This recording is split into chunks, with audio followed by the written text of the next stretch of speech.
Hello and good morning. I'm here actually on vacation in beautiful Newport, Rhode Island. The beautiful view of the harbor and the boats drifting by. It's very nice. Fantastic setting for journaling, but also for a nice little chat about which fountain pens to take with you when you travel. Because I probably took the absolute worst for this. Worst in regards to traveling, because you probably don't want to bring the pens that I brought. However, it does sort of draw those distinctions and contrast as to which fountain pens I probably should have brought with me that would have been better suited for what I've been doing, which is I'm here in Newport kind of walking around, going to restaurants. I've been journaling a lot out in town, seeing the different sites, and making notes and commentary, and then getting out some productive ideas.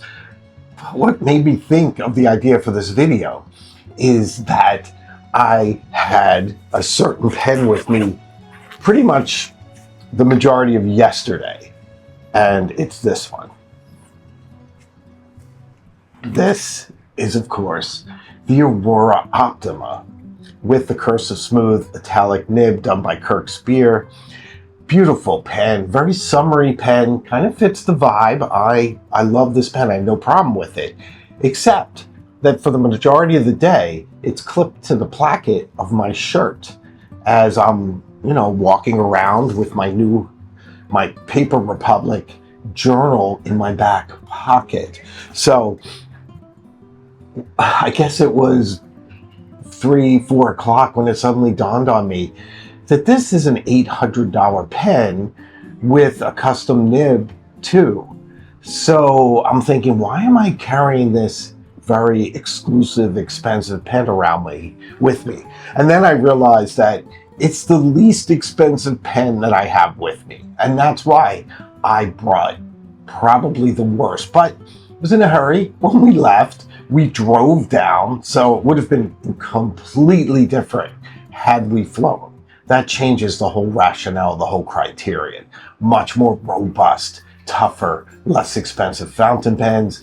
You don't want something damaged in transit. You don't want something damaged by TSA or whatever else you might encounter.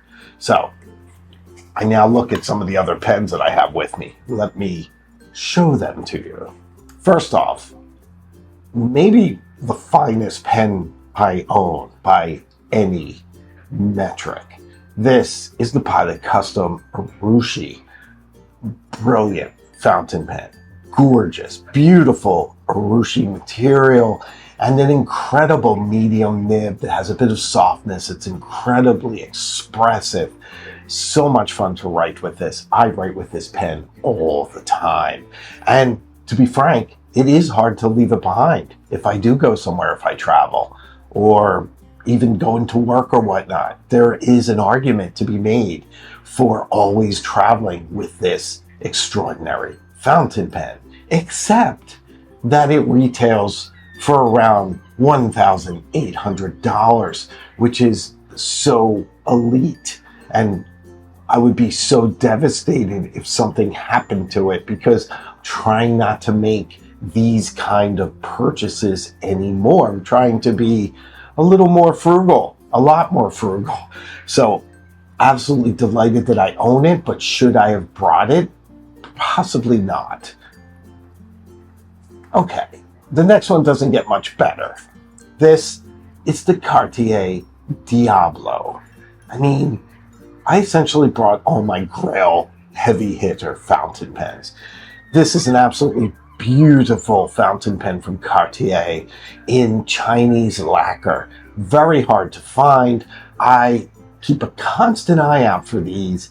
Very hard to find them on the secondary market. There's plenty of them in black. The black are beautiful. I love the black. But there's something about this gorgeous red Chinese lacquer that it's just so exquisite. Ruby cabochon, beautiful gold nib, very expressive fountain pen, very beautiful, nice bit of weight to it. I get very inspired when I write with this, but as a travel fountain pen, maybe the worst choice anyone could make But don't worry, I'm going to give you some suggestions as to which pens I think are perfect for traveling. Here's another one. I'm almost embarrassed to show you this. This is the Watchman Edson. Oh yes, the glorious Edson. Perhaps the most beautiful fountain pen ever made. Certainly is exquisite, a fantastic writer, has a custom feed that doesn't overflow even when you fly. So it actually is a decent choice for traveling. If you're traveling as an executive, if you're going to very posh surroundings, if you're going to a place that you just don't have to worry about damaging it, because this, once again, is pretty rare, not as rare as a Cartier Diablo, but pretty rare nonetheless, and certainly difficult to find in good shape for a decent price, and that's what makes it very rare. But gorgeous brushed gold cap, an incredible Art Deco elongated nib, and I put the decoration at the bottom as part of the nib. It's not technically, but aesthetically it is, so it draws your eye down the entire pen. Sleek, beautiful, double barrel with beautiful light. Gorgeous fountain pen, great writer, snap cap. Hate to leave it home, and I'm kind of glad I didn't, but kind of ridiculous. At the end of this, we'll sort of add up the relative cost of this collection. Here's the last one I brought with me. The Montblanc 149 in fine. Also worked on by Kirk Spear. Montblanc's having some QC issues. Fortunately, I was able to have Kirk Spear finish this nib. He characterized it as unfinished when it left the factory. Didn't take him long. Writes beautifully now, very expressive, very beautiful, piston fill, absolute classic fountain pen.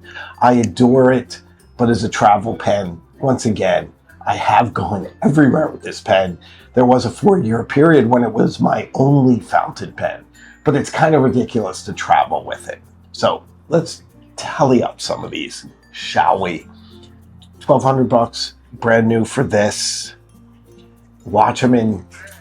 Yeah, it might be $1,200 to find one of these in this kind of condition. Cartier Diablo, I don't even know. I'm going to say 1,000, but I don't know. I've never seen one. I saw one that was very beat up. So we're at 3,400 there, 1,800 for the Pilot Custom Urushi. That puts us at 5,200, and then another 8. So $6,000 in fountain pens in one very convenient, very stealable case. You just run away with it. So I will be keeping my eye on this. It will be on me for this journey, pretty much. And for journals, Paper Republic in this size, it just slips in your back pocket. Super easy, super convenient. Great for taking notes, great for those ideas that strike you in the moment, so you always have something with you.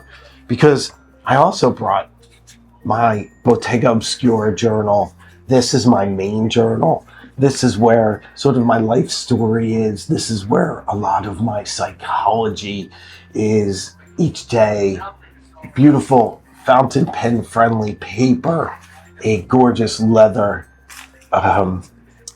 bookmark, and a lot of things from my daughter in the back here to remind me of home and everything I love.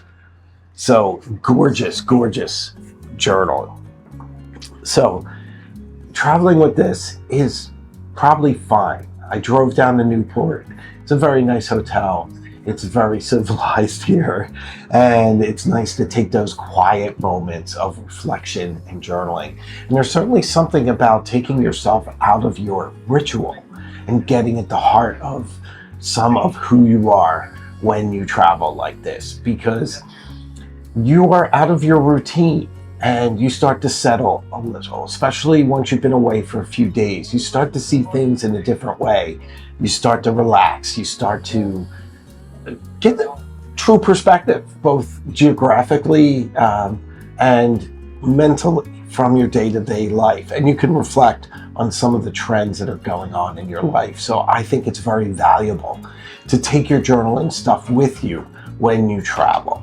But you might want to do so with some less expensive pens. And these are my suggestions because there are some brilliant choices. I would say the Kaweco Brass or Bronze Sport is an absolute grenade of a fountain pen, very difficult to damage in any way. In fact, any scratches or patina or anything else you get on it is only going to make it that much more interesting. Kaweco has brilliant nibs that are very expressive. You can get a converter for it. It works fine. You can use some really interesting inks that match up to the pen, from ancient copper to sepia is a fantastic ink too to match with that. I just love that fountain pen. It's a little bathysphere, a little submersible. That pen is so difficult to destroy, yet it's very pleasant to write with. Maybe a bit heavy, but that's the idea. Cannot be hurt in any way. Another one is the classic Lamy Safari. It's made out of Lego plastic, has fantastic nibs, including the cursive nib that came out a few years ago. Perfect for travel. You don't have to worry so much if something happens to it. You won't be heartbroken at about $35. You can easily replace that fantastic fountain pen. And I apologize for my voice. It's from the pollen and everything, so it's just affected me, but beautiful, just a beautiful setting where I am. So consider taking your journaling things with you. You will find a peace and resonance that you don't quite get at home, but maybe aim for something a bit more affordable, a bit more easily replaceable than the $6,000 or so in fountain pens that I brought with me today. So thanks so much for watching this video. I hope you enjoyed it. I hope you got something out of it. And if you would, please subscribe. I'd love to have you on this journey with me. From the fountain pen, we go to many different places. And today we're in Newport, Rhode Island. So thank you. And if you want to support the channel even more, membership is available. And for Illuminati and Cognoscenti members, we have a pen pal group. So consider joining and rate some of the other members. It's super fun. So I make new videos all the time and I have a live show as well. So I can promise you we will see each other again very, very soon, further up the road. So take care. Thanks for watching.